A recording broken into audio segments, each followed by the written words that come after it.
Depuis l'avènement du 30 août 2023, les autorités de la transition ont ouvert le chemin d'un essor tout azimut à travers le pays, à un changement de paradigme qui se traduit par des actes visant à améliorer les conditions de vie des populations. C'est le cas de Tchibonga, capitale provinciale de la Nyanga. Bon nombre de promesses ont été faites ici à Tchibonga par le président de la transition, chef de l'État, lors de sa tournée républicaine. Pour évaluer le niveau réel des réalisations de toutes ces promesses, le ministre chargé des missions, porte-parole ICTRI, le colonel Ulrich Manfumbi, a effectué une visite de terrain.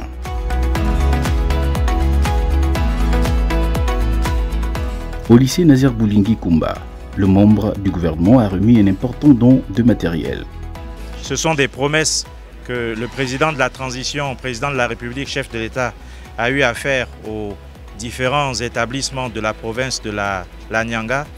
Nous le savons tous, il a une capacité impressionnante de passer des mots à l'acte. Hier encore, il a fait cette promesse aux établissements de Tchibanga et voilà qu'aujourd'hui cette promesse est concrétisée. Après avoir réhabilité toutes les écoles de la province, après avoir fait un don important de 60 ordinateurs au profit des écoles de Tchibanga, il procède aujourd'hui à la remise d'un don constitué d'imprimantes, de photocopieuses, de rames de papier pour renforcer les acquis au niveau des écoles de Tchibanga. Ces actions consécutives dans le secteur de l'éducation traduisent la volonté du président de la transition à rendre optimales les conditions de travail pour les élèves et pour les enseignants. Aujourd'hui, suite à l'action du chef de l'État, les établissements scolaires de Tchibonga brillent comme neufs, avec des sanitaires décents dans chaque établissement. Les travaux sur les chantiers lancés par les autorités de la transition ont atteint leur vitesse de croisière. C'est le cas de la future caserne des sapeurs-pompiers. Les sapeurs-pompiers ne disposaient avant le 30 août que de 4 casernes disséminées dans tout le Gabon. Et la dernière caserne des sapeurs-pompiers avait été construite en 1989, soit aujourd'hui 36 ans.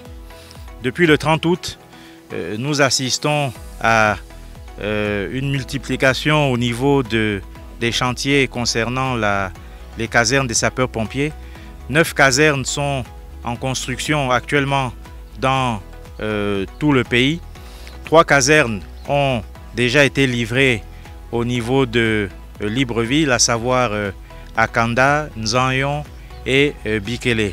Aujourd'hui, nous nous trouvons au lieu de construction de la caserne dans la province de la Nyanga, plus précisément à Tchibanga, et vous pouvez constater, comme moi, que le chantier avance, évolue bien et pourra être livré dans les mois à venir. Nous avons effectué une visite de chantier il y a un mois environ et grande est ma joie, grande est ma surprise de constater que lors de la dernière visite, il y avait 12 maisons sorties de terre. Aujourd'hui, il y en a 16 qui sont sorties de terre, sans compter le fait que les bâtiments devant abriter la caserne proprement dite ont eux aussi connu une nette amélioration en termes d'avancée du chantier. Le général de brigade Brice Clotaire Oligui-Nguema, président de la transition, chef de l'État, avait également promis à Tchibonga une nouvelle mairie centrale. Et sur le site de ce chantier, la réalité est irréversible. La future mairie de Tchibanga effectivement sort de terre, comme vous pouvez le constater. Je suis d'autant plus heureux que lors de notre dernière visite à Tchibanga, ici même, il y a environ un mois, seules les fondations avaient été faites. Nous revenons un mois plus tard et nous constatons que le bâtiment sort de terre, commence à prendre forme. Nul doute que d'ici quelques mois, il sera achevé pour le plus grand bonheur des populations de Tchibanga. Il convient aussi pour moi de relever un fait important. Le bâtiment qui abritait l'ancienne mairie de Tchibanga, nous avons pu le constater, présente énormément de fissures et peut nous laisser penser qu'il n'a pas été construit dans les règles de l'art, puisqu'il y a beaucoup d'infiltration d'eau dans le bâtiment, rendant extrêmement difficile la tâche de tous ceux qui y travaillent. D'où l'utilité pour nous de faire en sorte que l'hôtel de ville en construction actuellement puisse être livré dans les tout prochains mois pour améliorer significativement les conditions de travail de tout ce personnel. Je terminerai mon propos en rappelant simplement que c'était une promesse de plus faite par le président de la transition lors de la tournée républicaine durant l'étape de Tchibanga, et nous constatons une fois de plus que cette promesse est en train d'être concrétisée à travers cette réalisation derrière moi. C'est donc un avancement considérable de cette avalanche de chantier à Tchibanga qui devra également se doter d'un guichet unique réunissant l'ANUTTC, l'ANPI et le pôle national de la promotion de l'emploi. Nous sommes effectivement sur un nouveau chantier, le chantier de construction du guichet unique. Ce guichet unique qui présente l'avantage de regrouper en son sein 3 entités. D'abord le PNPE, le pôle national pour la promotion de l'emploi. Ensuite l'ANPI, l'Agence nationale pour la promotion des investissements. Et la troisième entité, allais-je dire, est l'ANUTTC. Donc ce guichet unique facilitera un certain nombre de procédures et nous permettra de gagner en délai éventuellement pour les jeunes qui veulent se lancer dans l'entrepreneuriat. Les forces de défense et de sécurité à Tchibanga attendent également un nouveau peloton de gendarmerie, en plus de la caserne des sapeurs-pompiers et l'école nationale des sous-officiers de police déjà livrée.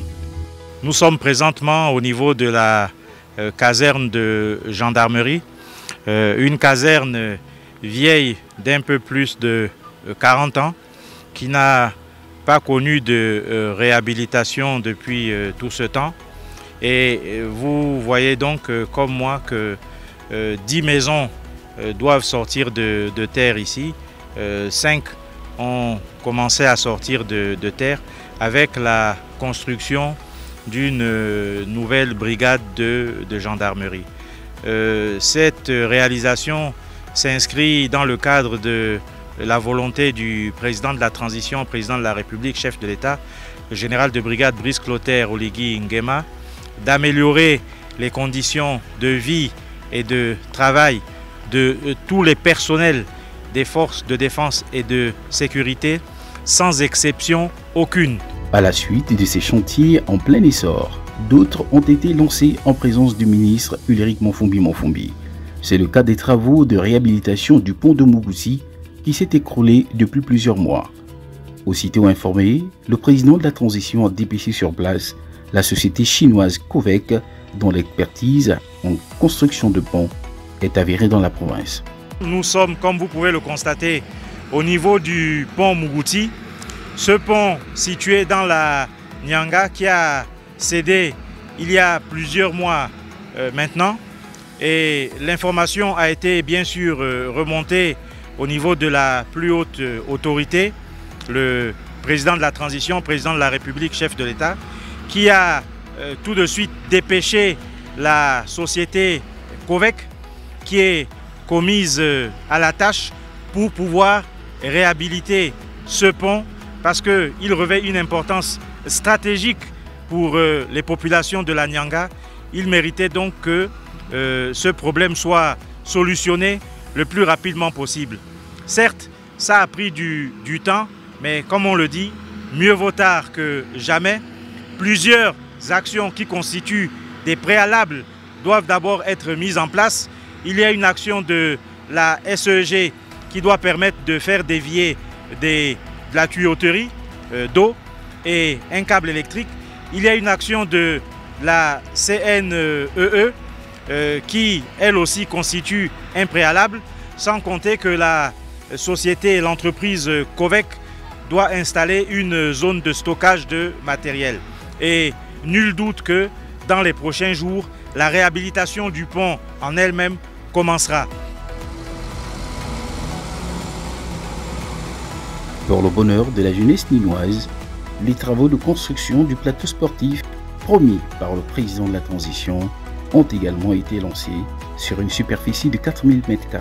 Il vous souviendra que lors de son passage à Tchibanga, pendant la tournée républicaine que le président de la République a effectuée dans tout le pays, dans tout le Gabon, il a fait la promesse aux populations de Tchibanga de faire installer un lampadaire géant au niveau de la place de l'Indépendance et un plateau sportif juste derrière la place de l'Indépendance.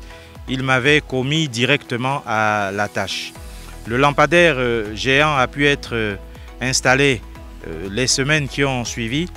Le plateau sportif a traîné un tout petit peu pour la simple et bonne raison que c'est un terrain qui appartenait au ministère de l'Agriculture et de l'Élevage et il a fallu leur adresser une correspondance, qu'ils étudient le dossier pour ensuite rétrocéder ce terrain au ministère de la Jeunesse et des Sports afin que nous puissions y ériger ce beau plateau sportif qui, je n'en doute pas, fera des populations ninoises des populations les plus joyeuses.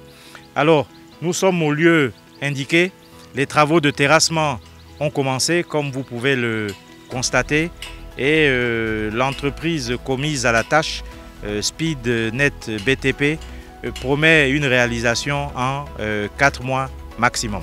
Ce plateau sportif sera composé de 3 aires de jeu, de handball, de volleyball, un aire combiné de basket et de football, une tribune d'une capacité de 200 places assises, un espace fitness, 2 bureaux, 2 salles de coaching ainsi qu'un espace restaurant. La métamorphose de la capitale ninoise est loin d'être stoppée, car le site devant recevoir le projet de construction de 30 villas est déjà en phase de livraison de matériaux et les travaux de terrassement du site de la nouvelle structure hospitalière en pleine exécution. Les travaux de terrassement ici que nous avons commencé concernent les travaux de construction d'un hôpital R+1, donc rez-de-chaussée plus un étage. Et la surface bâtie est de 11 000 m², 5 000 m² en rez-de-chaussée et 5 000 m² en étage. Et la durée des travaux s'étend sur 24 mois. Et le projet a pour but d'installer 138 lits d'hospitalisation. Et là, nous avons démarré avec la phase des terrassements parce que nous avons un terrain qui était très accidenté. Donc nous avons commencé les terrassements et par la même occasion, pour la sécurité des travaux et du personnel, nous avons commencé aussi également l'installation de la clôture de chantier que vous pouvez voir tout autour. Tchibanga en chantier à ciel ouvert. C'est un optimisme bien particulier que tous ces chantiers sont suivis par les populations qui soutiennent avec conviction les actions du président de la transition, déterminé à concrétiser l'essor vers la félicité de toute la province de la Nyanga.